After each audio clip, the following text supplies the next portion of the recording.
سیروان قچولی کولینری کرد واشنطن لقال منا كاك سیروان بخيراتي مخواست ویش بشتا بزانبم تعامل امریکایی وش نزدیک و سیاست امریکا لهمبری روجاوای کورسانه دشوبینی تو گوهرتنک د سیاست امریکا ده هيا لهمبری روجاوا قالك باس دل بخوين يعني براستي هجر توار السر مثلا جوهرتين لسر عرضي ناتشتك نهاتي جوهرتين جدا ماكو بنجهن خوال روجلات سوريا بتايبات الباريزجها ديرا زوري بكشاندن بشكل نورمال كو مكي بوزيشنين خود كهرن جه خود كهرن د چارچوبيا استراتيجيه شرطه بشكل نورمال ل هروها ناي ويواتي كو روشا سياسي باندوري لسروان غهرتنا ناك بتايبات بشتيكتنا ريجيم اسد از بيجم امريكا نها بجابكي نو لدفريت نارا بشتيكو بتايبات بشتيكو نها بيوندين امريكا بشاميره باواي كي فرمي هدي فدگرن وسزا هدي دين هلانين ل هاجر دور سر استراتيجيه لشكري يا كواليسيوني ويا امريكا سريوانده نها تجهرتن نهات يجهرتن شو بلانين كو نها لسر عرضي د چارچوبيا دجي ترور يعني هولدان دجي ترور تنكرن حتى راديك كوردينات يعني كورديناسيون بحكومات شاميره تكرن لسر عرضي هذا تنكو لروجلات سوريا يعني باكور روجلات سوريا دانو ساندن امريكار دكن هذا سوريا ديمقراطيكا الاليه البت هذا سوريا ازاد هي ارتشا سوريا ازاد هي اكل بتايبت لتنف وهناك دفرن بيابانا سوريا اكتيفن ل هجرتج لشكري امريكي دبيجه بيوندياما بقصد يعني حسد نهاتي جوهرتد وحطاكو املور بن وشر دجي تروري كامبينا دجي تروري دجي داعش بردوام بك امي هف بيمانيا فيان هف باريا فا بحسديره بدومينن نهاد وكو تجي قد براستي يعني نها كامبينا كبرشاف يا سيستم باواكي سيستماتيك تيمه شاندنج عليه هنا كسي نزيكي حكومات ادم كيل شاميكو تخوازن بدن خوياكرن وقطرسك ناف خلكي دبشينن كو دي وقصه ورا هلوا شاندن و حكومه امريكا دست خوش سر بشغريا قصه يا واري لشكري هلينا لافتشتايا براستي تنيه بكي ماني حالي حاضرتني اسفين دكم خلق ترسن اف حكوم اف ريفريال واشنطن قال لك غافان دافيج جنشكا فتين ديتن ل تشتاكو ام بشتراستن اوكو شر دجي داعش دشارچويا بايوندياد برا امريكا وقصد في اواي هر بردوام ببه وهر بردوام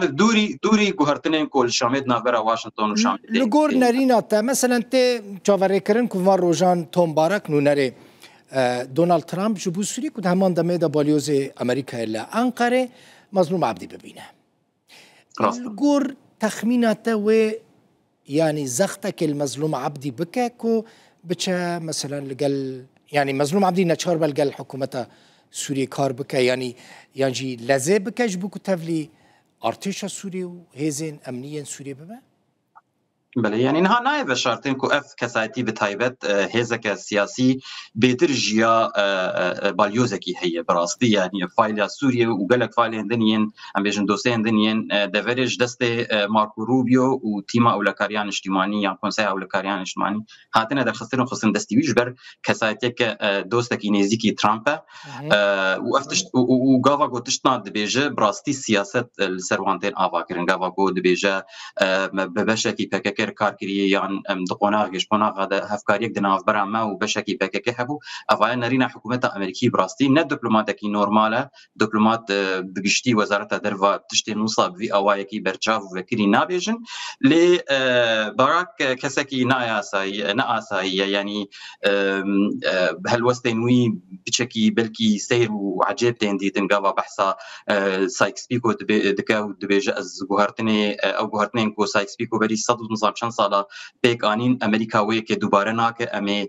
چار نویس خلکین دورته خمدس دورته و همان دمیده گلک تشتال سر هنک آلیان فرض دکه بلکی تخو یا کرن کو براستی دل بخوین نه دوست کردای نه وکاواله کردای و کو گلک کردای وی دکر کو مارکو روبیو کسکی همج سیاست روجات نافین تدگه و همجی کردا حز دکه نزیکی کردای کرد همه باشور همجی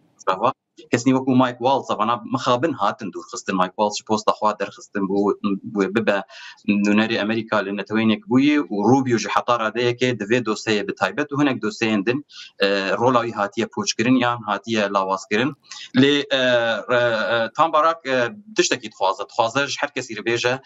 ئەس کەسێکی دەڤێری باش فێم دەکەم و هەر کەس دەزانە ئەو بڕەگەز لبنانیە ئەس دەڤێری باش فێم دەکەم ئەس دەکارم vê دۆسەیە bi riya peywendiyên em bêjin şerl diplomasî ew diplomasiya mekûkî ku awayekî berdewam di riya serdana têk tê ez karim wêkê pêk bînim niha wê bi fermandarê qesedê yani ev nûçe hatiye piştrast kirin wê rûnişnek çê bibe wê herûha li gel rayedar û berpirsên hikûmeta Herêma Kurdistanê yan Başûrê Kurdistanê wê civîn pêk bên lê ez nabînim ku ew şêweyê ku bi rastî ragihandina nîv fermiya Sûriyê dibêje ku were wê fişarê li Mazlûm Adî bike wê hinek daxwaza ji Kurdistana Iraqê bike ku rewşê peywendiyê biguher bi taybet piştî ku nerimbûnek yan germbûnek di peywendiyên di navbera Rojava û Başûr de hatine peydakirin ev tiştayê ez nabînim ji ber ku ez niha helwesta Kurdistana Iraqê li Washington peywendiyê wê di asla herî baş dene li gel Washington ez bawer dikim hikûmeta Herêma Kurdistanê dizane ku çi destkeftên ku niha di vê qonaxê bi taybet li Rojava werin parastin دبرجوانdia ne tenê dibirjiwandiya netewîya Herêma Kurdistanê lê lê kurahiyek stratejîye ji bo wê di halê hazir de ez bawer dikim tersî wê yekê dilbixwîn wê rayedarên Kurd yên li Başûr hewl bidin yani hikûmeta Herêma Kurdistanê û wê nerînê li Washington biguherin ku hûn nikarin ku hûn karin wek çawa hûn niha damûstandinê bi mer dikin wekû hewlêr û di heman demê de peywendiyeke استراتیژیک به بغداد هی هون دکارن همان شیوی ل روجاوای کردستانی جپیک بین از نابجم و صد وک هف بن روش صد بگمان انا لی نها هولک تکرن هنک دوست کردان ل کنگرس جی هنم مخابن کنگرس نها حطاره ده که نرینا ترامپ هم بیزدکه لی دوستین کردانیان کوماری و دموکرات لکنگرسی هنه هول ددن کو اف پیوندی بکیمانی ببا آستک ورا برین بو آستکتن کوته دا کرد ببن خودی ستاتویک لویدا برید شره و بریا خوستر به شکل کینو یا جی شیوه کی فدرال بکو کرد تیدا ویک اف کیان کود ناو 10-12 سالên dawî de hatiye damezrandin biparêzin ev tiştaya bi rastî heyê dilbixwîn heta kîjan radeyê tam barak dikare pêl van normên siyasî bike û bi serê xwe her rêkeftinên siyasî bi Qesedê û bi hikûmeta Şamê re û sedî sed bi Tirkiyê re bike yan heta radeyekî ejendaya ku Tirkiye dixwaze li Sûriyê pêk were bimeşîne ev meselak dine lê bira Kurd نگل کی بهیوی بن براستی حتی بگه هینجی گلک دوست کردان دناو کنگرس امریکی ده هیه انا گلکی سپاس سیروان قچو لیکولینری کرد ج واشنطن سپاس